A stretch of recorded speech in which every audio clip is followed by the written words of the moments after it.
What's up, Austin? How you doing? Good. How you guys doing? Good. Hey, man, how deep you go on that swab test in your nostrils? You touching your brain or what? No, I don't go I don't go as deep as they do it to me. So, yeah, I get a good little sample and call it good. Yeah. Does that suck more, or the invasive tests, that the commission give?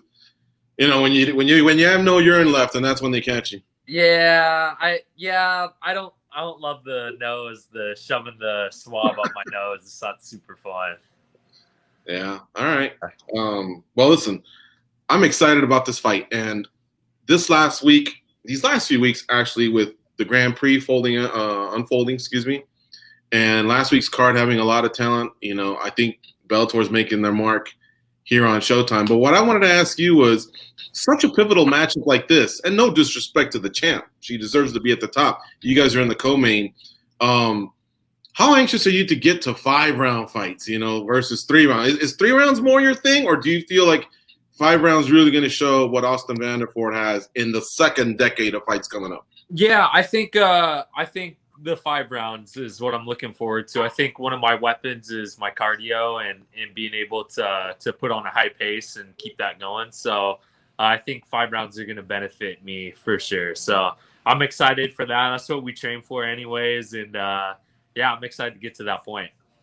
Do fighters in general, and have you even thought certain matchups would benefit more for 3 rounds and certain would benefit more for 5 as you were coming up? Yeah, for sure. Definitely, there's always like a little feeling out process. Some guys start a little slower than others and whatnot. But yeah, for sure. I love the 5-round fights, and 3 rounds is quick, especially after you fought a 5-round. I think I've had 2 5-round fights just coming up, local title fights and whatnot. So I love them. I like 5-round fights, and I'm excited to get to that point for sure. Means you're doing something right when you're fighting 5 rounds. Correct. And you're definitely doing something right. The rankings are proving it. Bellator has, they've got a panel now. I'm sure you've seen the rankings go up. You're definitely one of the major players there at middleweight.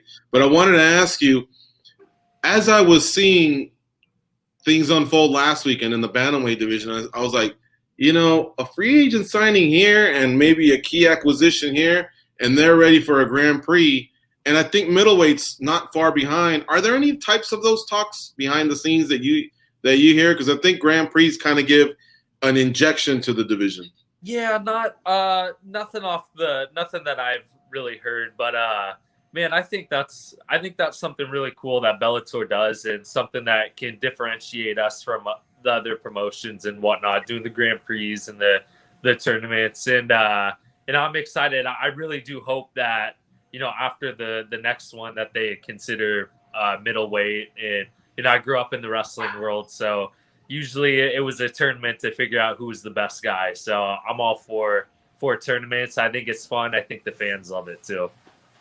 Oh, yeah. I was already messing around until Lorenz Larkin told me he's dropping the welterweight. But I thought, man, we got Larkin, Carvalho. If Machida wants to come back, you know what I mean? The names are starting to pile up. But first things first, your fight versus Edwards, I'm sure you're feeling, I think you told our Mike Vaughn, you're feeling like this with a great matchup. With a great performance, a win and a great performance, you could be next. I mean, no disrespect to Tokov, Salter, but sometimes promotions play the hot hand. Yeah, for sure. And, I just want to make sure I earn it for sure. So when it's my time that I earn that, and, that's the fight that fans want to see, and I'll be ready for it. And I'm ready. And like you said, no disrespect to Salter and Tokov, and, if I've got to fight one of them on the way up, then so be it too. So, but first things first, all my focus is on Fabian and what he brings to the table. And I just got to go in there and implement my game and get it done. And then we can talk about that, after. Austin, when we look at Fabian's game, it's so interesting when you match it up against yours. It just has a recipe to be a great fight because of the 2 styles that you guys bring to the table. Would you say at this point, could this end up being the toughest fight of your career? Yeah, you know what?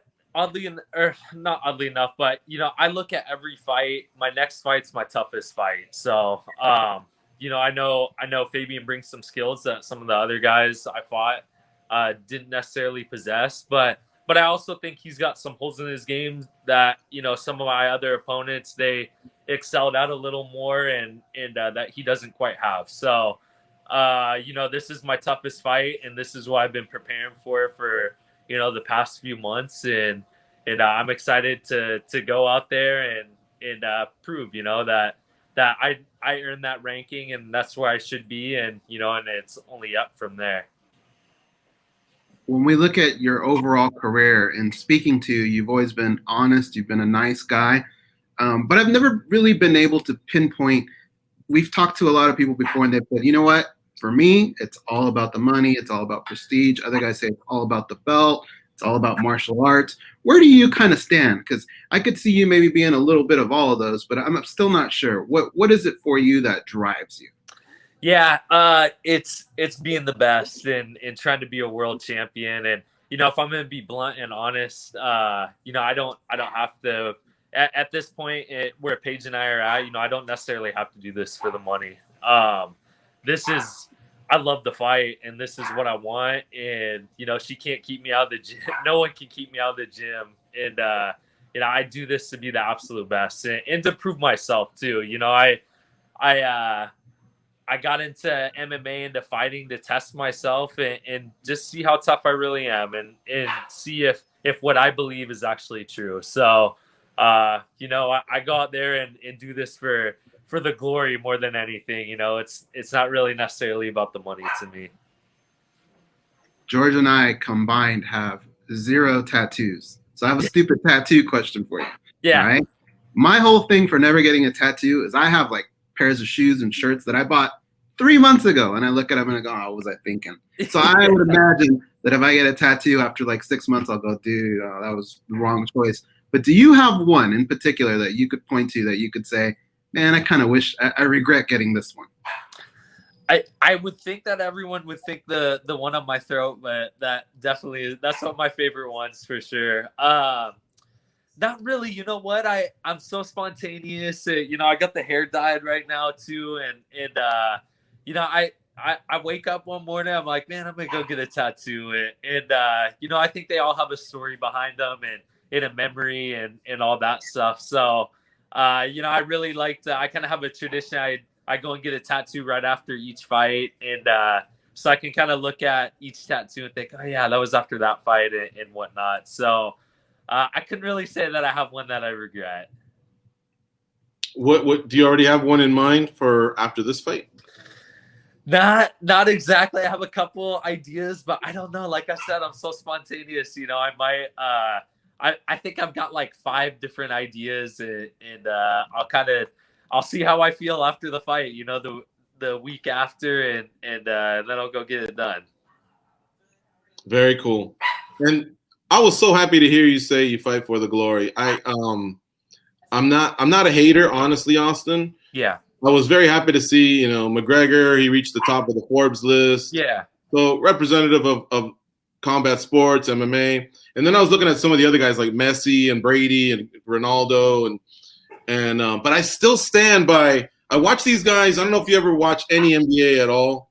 Yeah. You're probably a Blazers fan, maybe. Yeah, I'm a big sports fan. Yeah. Yeah. I watch Shaq O'Neal and Charles Barkley. They always go back and forth. But if there's one time when O'Neal can get to Shaq is when he mentions the titles that he won. He won 3 with LA and 1 with in Miami, Yeah. And Chuck, I mean, he's got a lot of money. He's famous. He's a Hall of Famer. Yeah. But you can tell it's like, it does grind him a little bit. Yeah. So I felt like, man, if I ever had the skills like you guys do or those guys did in those sports, man, I'll trade in some of that money. Don't get me wrong. Some of that money would be nice. Yeah. I'll trade in some of that, but I'd love to have a ring or a belt or a crown, whatever the fuck, whatever I'm in, Yeah. A jacket. I don't know. So I love hearing that response from athletes when they're so focused on being at the top and leaving a legacy. Yeah, and I think there's a time and a place. I think more towards the end of our careers, it's something that obviously we got to think of. And, this is the living that we're making. And so it is about the money. But, I think about the immediate moments after a fight, and I'm getting my hand raised, and like the thought of my paycheck is probably the last thing on my mind. It's just, Yes. the feeling of winning and just all the sacrifice and hard work. Like that's where I feel like your real feelings are, right at that moment, and the best feeling in the world. So to me, I don't think about the money right after I get my hand raised and all that. I think about, how proud of myself I am and how I went out and did something that not a lot of people want to do. And so that's what it's about for me.